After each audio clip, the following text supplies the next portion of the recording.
Hey everyone. Hello, hello. Hey, Wow.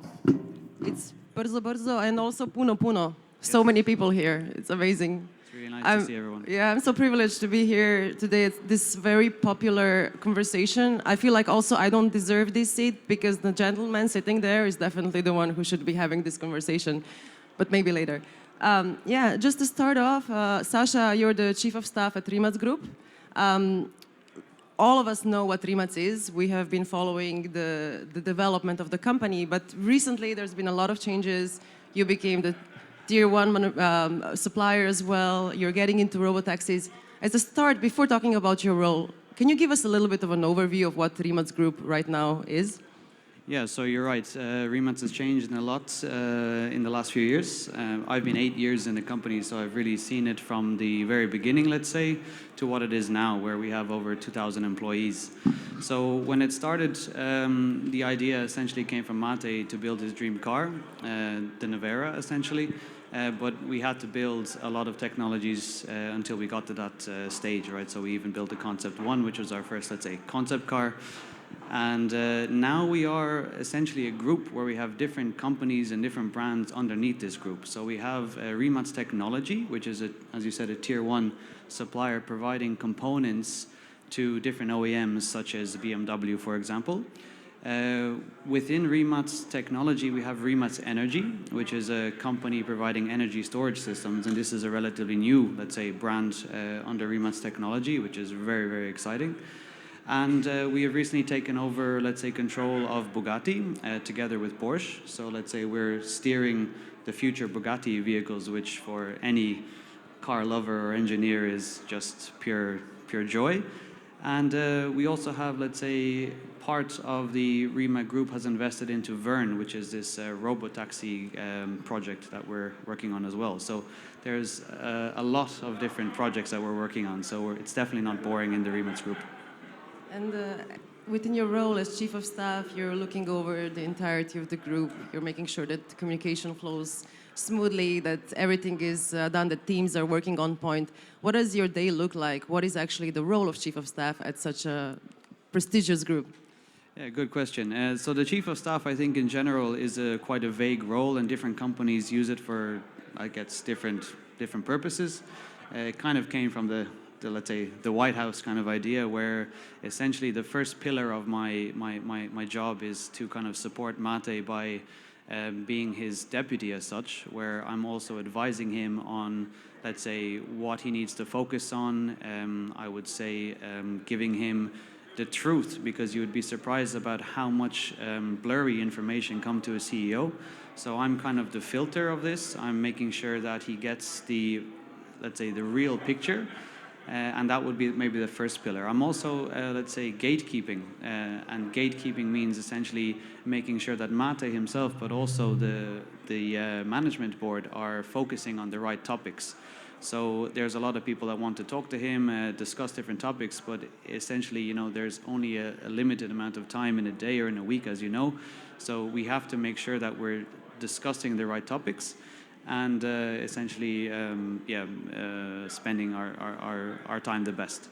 So it's a lot of that. And then I'd say the third pillar is kind of task force management, right? So when something, let's say, turns ugly, which of course it can, Mate wants someone that he trusts to kind of deal with these matters. So essentially he has me kind of steering some hot topics in the company. So these would be my... And Sasha, you joined the company in 2017. It was still the early start. It was still the main focus on building hypercars, electric, fast cars. How was that experience for you, coming there very early and witnessing how actually Nevera was being firstly placed around the world and launched? How was it like to actually be part of the team that has built the first such car? Absolutely amazing. So I actually didn't come from an automotive background, which was, a little bit daunting for me to join a company that had such high ambitions in the automotive industry. But to answer your question, it was just pure passion. Like everybody that was working on that project was there to make something that has never been done before happen. So I literally can't describe the atmosphere, the drive of everybody, from Mate to the cleaning ladies. Everyone was behind it just to make it work. So there's a lot of that, let's say, DNA and vibe still today, but of course as we grow it's a little bit more challenging, but in the early days it was just pure passion and incredibly fun, but incredibly challenging. Like, I cannot stress the amount of late hours, the weekends. It was not easy, and I cannot stress that enough. So from the product side of things, from really manufacturing a car, how did that look like? What makes Nevera different, being built especially here in Croatia, where there's no real tradition in manufacturing of cars? Probably also at that time there was not such great manpower that was working with car manufacturers, so you actually probably had to build and grow and train your own people. So how did that experience go from the start? Yeah, you're right. So let's say there is no automotive industry, or there was none before Rimac. So everybody that we employed or was a start or was a part of the team at the beginning was essentially from different backgrounds. So what made, I think, the Nevera and all of our products special was that we started from a blank sheet of paper. So in the automotive industry, most brands will reuse components from different projects. So let's take an example within Volkswagen. You might have the Audi, I don't know, Q something, and that will take, let's say, a powertrain, transfer it over for a Lamborghini and vice versa. But when Mate wanted to create something, he realized that the components or the performance that he wanted to achieve was different, and it was greater and stronger and more powerful than anything that he could potentially buy on the market at the time. So he was left with basically one option, and that was to create everything from scratch. Now, it's not just that element, but he also didn't have the money at the time. So we literally just had a group of guys and girls that were really motivated. So it was like, we want to create this, we can buy this, we don't have any money, so we have one option, and let's just do everything from scratch, and let's just give it a go. And that was how we kind of started. I would say we were very, if I'm honest with you, very naive at the beginning, because we didn't know how difficult it would be. But again, this drive and passion just At made that it time, happen. what was your end goal for this? Where did you see Rimac when you were building the first Nevera? Did you think it's going to stop there? Was it just building this one car? Or did Mate have this huge vision of creating, of actually putting Croatia on the map of automotive superpower, so to say? Well, yeah, so Mate's idol, let's say, was Christian Koenigsegg and Pagani. Like, he wanted to create something in this, let's say, category of cars. He knew it would be very difficult to go against a Ferrari or a Porsche or something like this, but he thought he could kind of compete with Koenigsegg, for example. But along the way, he realized that most, let's say, companies were interested in the technology that we were making rather than the actual car in some cases, and that to keep us financed and to keep some revenue coming in, we started to sell our technology to other companies. It was actually just by pure means we needed to do it, to do that. So, you know, we would present the car maybe in 2011 on Frankfurt Motor Show, and most of the questions were like, where did you build the battery? Where did you do this? Where did you get the powertrain? How did you do the infotainment systems? And the answer was like, well, we did it. And that raised a lot of eyebrows, and people were amazed by this approach. And then we had a lot of people coming over to ask about the technologies. And that's, for example, when we started, maybe our first project was actually with Koenigsegg and then with Aston Martin on say, let's say, low volume projects. So instead of actually seeing these companies as a competition, you saw them as a potential client as well. Definitely. And you went into this business of providing components for them and creating a whole new vision for Rimac.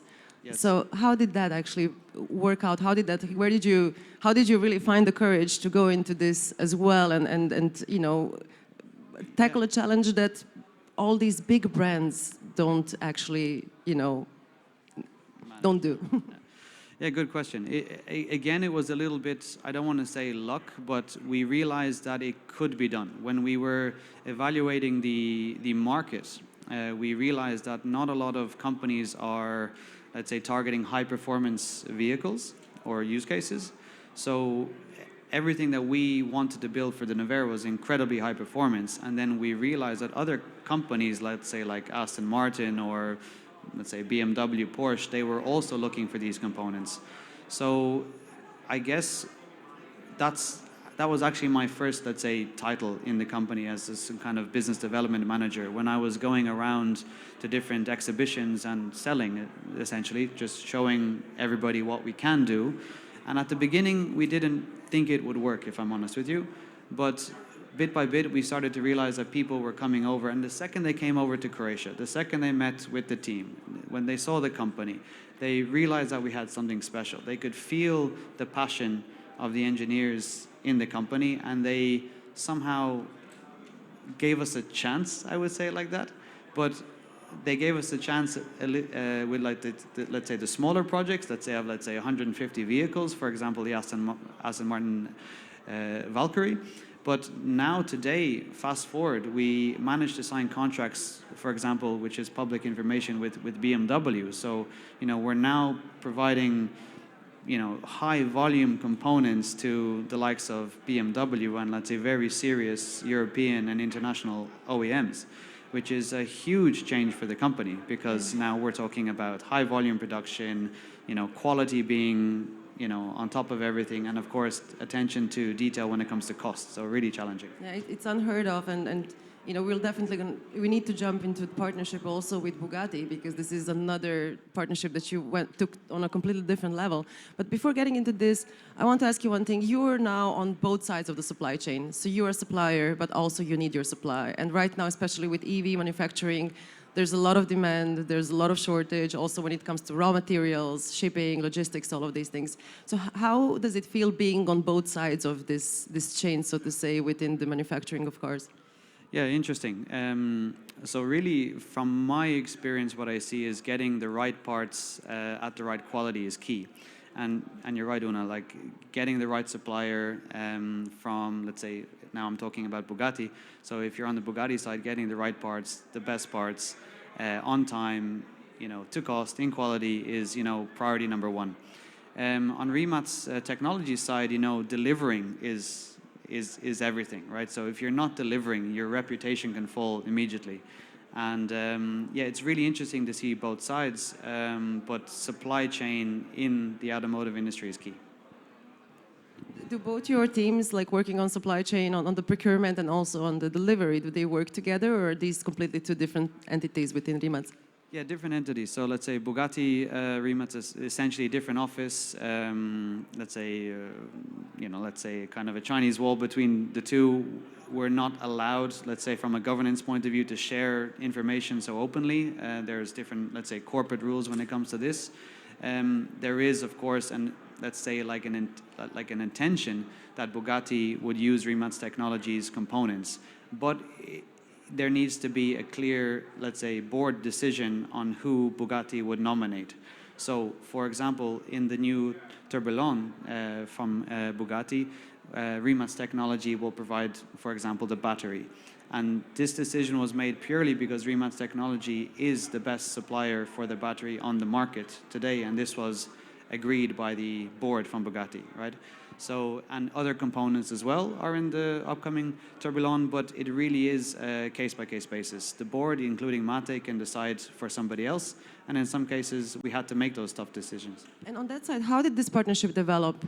How did you start the partnership with Bugatti, and how did they give you such a great take, to really make the big decisions within the company that has such long tradition and such big visibility around the world? Yeah, that's almost unreal, an unreal story. But essentially within the Volkswagen group, of course, there's many brands. And Bugatti is a very specific one that, let's say, needs a lot of attention and care.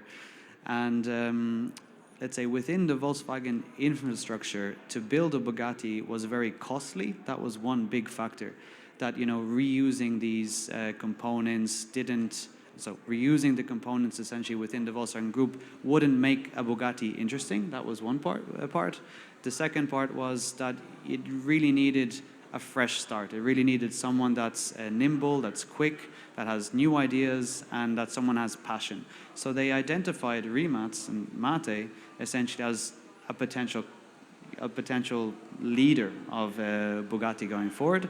And of course, Porsche were involved, and let's say other strong, let's say shareholders within the, let's say within the Volkswagen Group. But we came to the conclusion, or they came to the conclusion, that Mate and Rimac in Zagreb, in Croatia, is the right, let's say, company to take Bugatti to the next level. And you know, I almost have to pinch myself every day when I come to work and there's a Bugatti logo on an office in Zagreb, but it's true, you know. And the Tourbillon that we now released is designed and engineered by, let's say, amazing engineers, let's say primarily in Croatia, which is unbelievable. There are many news in the market right now, especially for this specific car with the V16 engine and a lot of new developments that come from Rimac. How did Rimac in general change Bugatti? Which were the main changes that your team can see and can kind of predict in the future where Bugatti as a brand will go now under Rimac's management? Yeah, so what we did essentially was create a car from scratch. And that is, again, why Mate and why our company is so, I would say, ballsy. You know, we take a risk, right? So I would say if it wasn't us, I'm pretty sure that the Bugatti would be based on a current platform, existing platform. They would do a nice facelift. They would do something, let's say, minimal to kind of make a new Bugatti. And it probably would cost a lot. But what Mate said is, no, I'm going to create a new platform, a new everything, literally blank sheet of paper, let's start from scratch. And this decision and what we created for the Tourbillon is groundbreaking. Like, the car is absolutely beautiful from the inside and from the outside. So the monocoque and everything that you see regarding the components, from the V16 engine to the let's say electric motors to the battery, everything is absolutely beautiful, and that is really what makes the Tourbillon and all of the upcoming Bugatti models very, very interesting. You worked with so many also external suppliers. There's a Swiss watchmaker that actually helped with the interior. How is it creating these external partnerships as well for Bugatti? And will you take some of these partnerships as well to Rimac, or is that a different dynamic that is not gonna come into this part of the group? Good question. It's definitely, I would say, a different dynamic, and what's a challenge, I would say, is on the brand side. You have, let's say, Bugatti, which I would, let's say, relate it to some kind of classical timepiece, let's say, like a Rolex, okay? And then you have the Nevera or the Rimac brand, which is more of your smartwatch, like a Apple or Garmin or something. So you essentially have two different, I would say, target customers. You have, let's say, the more tech-driven individual that loves tech.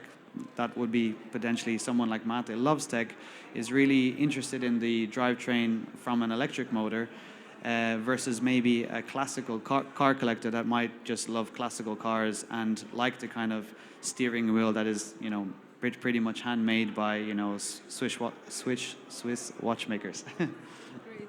And now with your supply, tier one supplier efforts, you're selling mainly to European clients. You have a large client base. But as we know, EV market is changing quite a lot. There's also a lot of competition. You mentioned challenges. How do you see the future of this? For example, Chinese manufacturers are becoming increasingly better, increasingly cheaper. This technology is being implemented in other places in the world where the access, you know, to components is also much easier. How do you see the future for Rimac, or how can you mitigate some of the risk that the market is imposing on the industry? Yeah, so many brands are, let's say, coming in and creating, I would say, very interesting, let's say, vehicles, very nice products.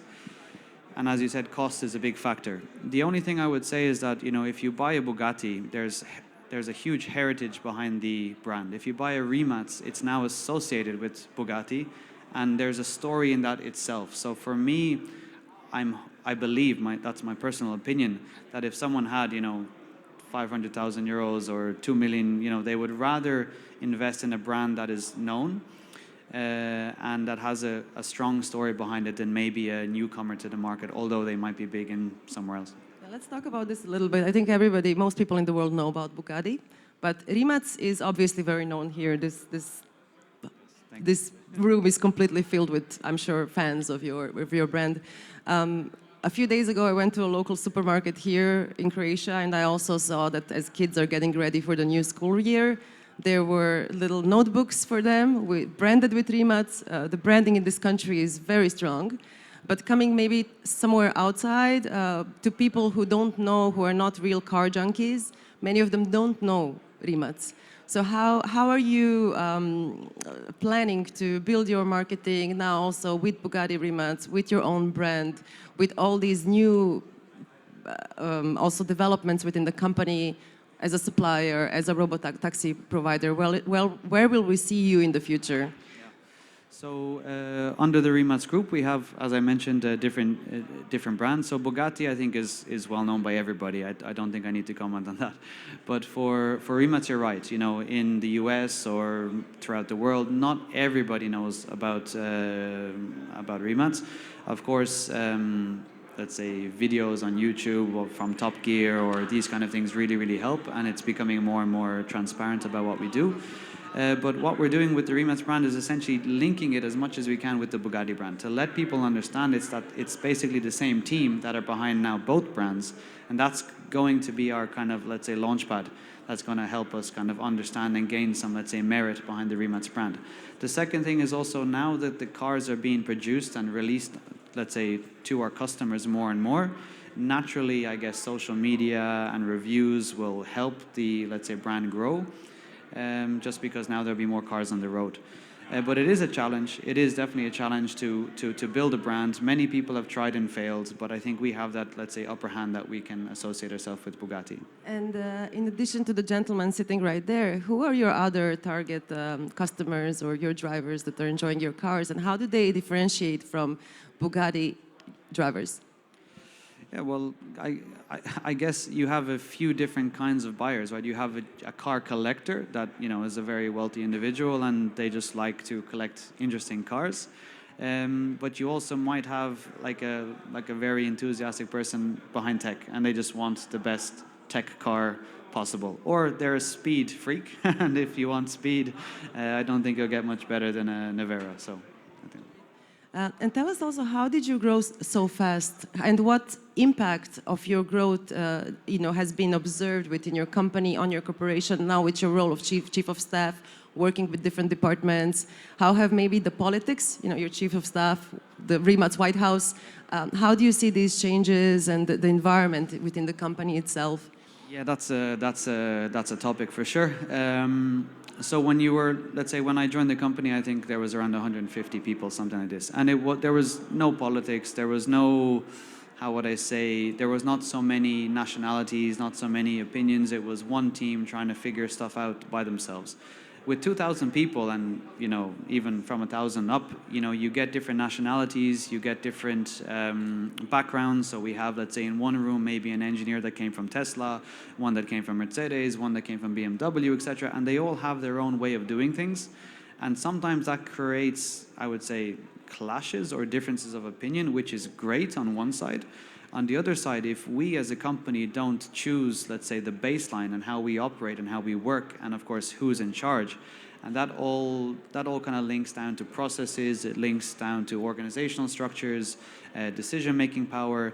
Unless you get that right, I think there will be conflicts and issues.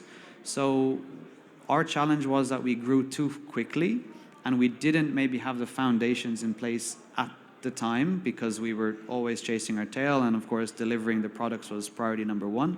And now we're essentially chasing, or let's say catching up, to try to implement processes, structures, etc. And there has been a lot of different changes. So that's unfortunately a trial and error thing. It's like, okay, we think this will work, let's do it. After a year, maybe not the best idea, let's change it. And this can be a little bit challenging for the employees, and it can be a little bit challenging for the management, because we all have the best intentions, but we're growing so quickly. And another big challenge was actually linking the, let's call them like the heritage Bugatti team with the Rimac team, because they were so used to calling the shots, doing things their own way. They're strongly based in Molsheim in France, so they have their own, let's say, tools, team, etc. So then it was very difficult to kind of get them to mentally merge with us. What would you say is the core of the corporate culture right now? I mean, Mate Rimac is a very prominent, very known person. He has, his energy, his charisma really shines through with every interview, with every conversation that he has. But as a whole, especially, for example, to be more relevant to the Shift event, your development team, what kind of developers are you hiring? What kind of people are you looking for in terms of skill set, but even more so in terms of personality or the way that they work within a corporation? Yeah, it's first off really good to see so many people interested, and I hope a lot of you are from a development background. I'm sure you are, because Rimac are essentially looking for the best in the business in terms of, creating the next generation products in the automotive industry, and also energy storage industry as well. So I even have some colleagues here. I'm gonna ask Dennis to raise a hand if Dennis is somewhere here. Anyway, there he is in the back. So if you have any more, let's say, detailed questions, you can ask him and his guys. They are in it daily, but in general, we are open to employing let's say, the best that we can. And anyone that has a passion for automotive essentially is what we're looking for. And someone that is not, I would say, willing to stay in their box, that is willing to challenge, because if you want to create the next, or let's say the successor of a Nevera or the next Bugatti, you have to do things differently. People don't want, the same old boring car. They want the next thing. So we're all about trying to break boundaries of technology, and that's what we're all about. You mentioned passion for automotive. You didn't say expertise. Does this mean that people who are skilled and interested would be a perfect fit for you, and then you're providing a lot of training on site, and you 100%. Help them hone these skills that are needed, or? Yeah, 100%. So you don't need an automotive background to come to our company. You can come from a different industry. That's even almost, I would say, even welcome, that that you have a different perspective on topics. Like I mentioned, I didn't come from an automotive background. A lot of our managers also didn't. Only in the last few years have we put some, let's say, strong management members that have background in, let's say, large automotive industries or companies, just to, let's say, guide us a little bit. But we're essentially a team of, I don't want to say misfits because that's wrong, but like a very diverse team with so many backgrounds and so many, let's say, so much experience in different fields that, that's kind of what makes us special and different from the rest. Great, and let me ask something that I'm sure many people are interested. What is actually your hiring process, specifically for developers? Like, what would it look like if there's a very interested, person, greatly skilled, interested in automotive? What should this person do? Cool. Well, of course, we have the normal way, which is the job ads and applying and stuff like this.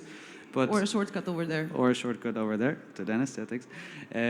But definitely, I would say if there's anything you can do to network with our team, so use LinkedIn, reach out. A lot of people, and maybe that's good advice. I would say in a company, especially with 2,000 people, the HR team is small, right? So they cannot see everybody, and they also cannot evaluate everybody. But if you're able to use something like LinkedIn or networking like on this amazing conference, those are the opportunities that you can meet with people and then actually try to get to your direct manager or your future colleague and explain to them what you're doing, explain to them that you're interested in something. And then within that team, let's say someone might say, oh, we're looking for this kind of person, we're looking for that kind of person. And on a team meeting or a lunch or a chat in the hallway, oh, I was speaking yesterday to someone in let's say, the Shift conference or on LinkedIn or whatever.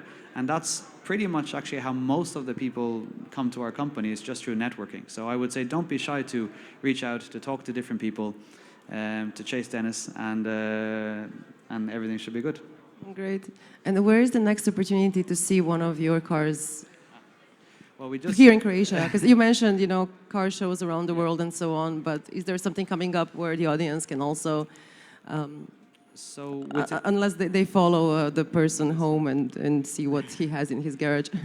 So, well, unfortunately, let's say the last big event was in Pebble Beach in California, where we released or showed our new Nevera, the Nevera R. So this is like let's say an upgrade. and of course the Tourbillon from Bugatti. But I would say if you want to see the cars, we do, let's say, company tours. They're currently a little bit on hold because we're just investing and renovating our new office space and production facility campus. But soon those tours will be up and running again. So everyone's welcome to literally come by the company and see what we do. So if you're interested, be my guest, and everyone's welcome. And on that note, just one final request from my side. Please bring your car next year to this event. I'm sure everybody would be very excited to have it here.